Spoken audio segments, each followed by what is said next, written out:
నీ జోలికి ఎవడైనా వస్తే, ఇది గుర్తుపెట్టుకో, నీ జోలికి ఎవడైనా వస్తే, నీ జోలికి నేను ఏదైనా బాధ పెట్టాలని, నేను ఇబ్బంది పెట్టాలని ఎవడు నీ జోలికి వస్తే నీవేం కంగారు పడాల్సిన అవసరం లేదు.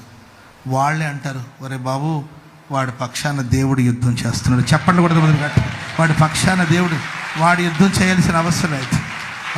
వాడేంటో మౌనంగా ఉన్నాడు, వాడికి ఎన్ని కష్టాలు వచ్చిన మౌనంగా ఉన్నాడు. ఏంటమ్మా నీ మౌనంగా ఉంటే ఇట్ట ముచ్చుగా ఉంటే ఎట్ట తల్లి, మహాతల్లిలాగా ఉన్నావు, మాట్లాడి, నోరుందిగా మాట్లాడొచ్చు కదా.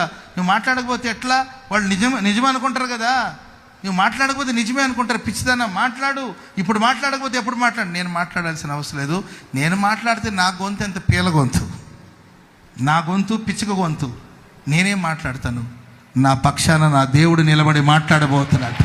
నా దేవుడు గర్జించబోతున్నాడు. నా దేవుడు గర్జించబోతున్నాడు.